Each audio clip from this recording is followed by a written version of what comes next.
Our obsession with self-care has turned wellness into a multi-billion-dollar industry. You know, women spend hundreds, if not thousands of dollars to look younger and thinner, and many industries prey on their anxieties by offering solutions that are often based on pseudoscience for issues like menopause and hormone imbalance. Journalist Amy LaRocca investigated the wellness industry and even tried several trends herself. Her book is How to Be Well, Navigating Our Self-Care Epidemic, One Dubious Cure at a Time, and she joins us this morning. Good morning. Hi, good morning. This has been going on a long time. I think some people assume the government is watching out for them, and if something is bogus, that they wouldn't be able to sell it when it comes to something like things that you're going to put in your body. Yeah. Well, unfortunately, the government is watching out for you way less than you'd think. A lot of the supplements that are out there and the treatments that are out there are really not regulated at all. And the burden of deciding whether these things are safe, never mind efficacious, just safe, is really on the consumer. Wow. And that's something that I think people are pretty surprised to find out. And it's quite scary, actually. So before you get to whether or not this is going to make you younger or more attractive or function better, you have to get to the question first of, is this going to do me harm? So what trends did you try? Oh, you name it. I tried everything from some very innocuous sort of exercise classes to colonics. I went into a human-sized freezer. I've been into water so cold that I was convinced that my bones snapped when I got in there. I was like, I don't think I can get out. I think my shin just cracked from the cold. So I've done all sorts of things. I've had blood tests, trying for things that I just never even occurred to me that I had. I've had, yeah, you name it, I've done it. Any of them dangerous? I hope not. I'm going to say I definitely during that colonic, I really had the sort of deep sensation that this was not good for me. And when you read about the risks of a colonic, I think that was pretty much confirmed. I chickened out on the ketamine therapy when they started telling me about the woman who couldn't stop screaming. Oh, wow. Yeah. Let's run through some of these quickly.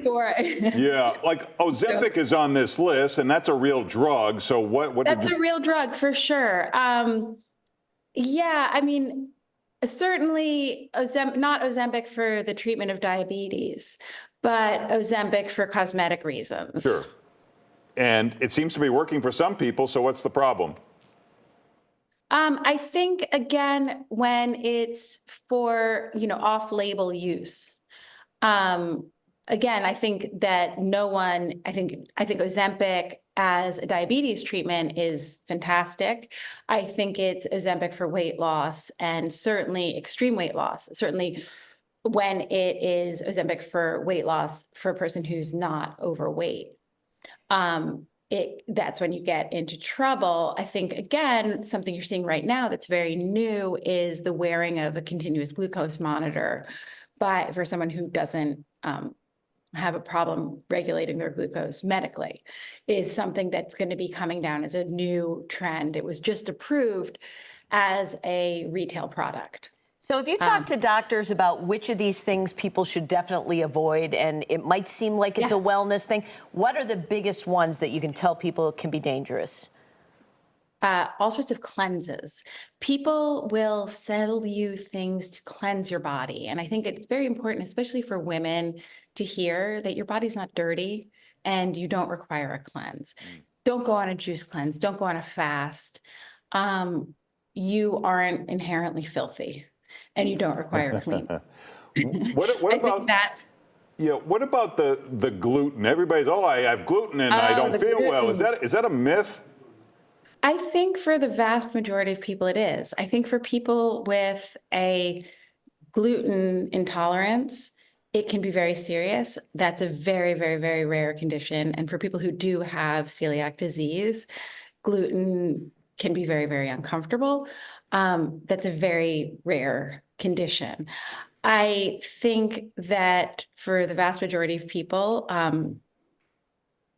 gluten's just fine in reasonable quantities. I think one of the things I talk about a lot in the book is there's this question of dose, right? I think we've gotten really far away from the idea of everything in moderation.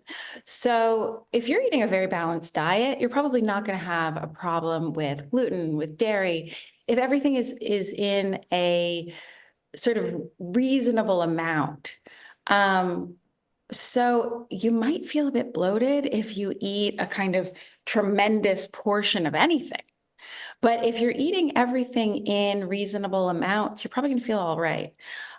Most people really don't have a gluten allergy, intolerance, whatever word is used. I think we've really lost sight of moderation.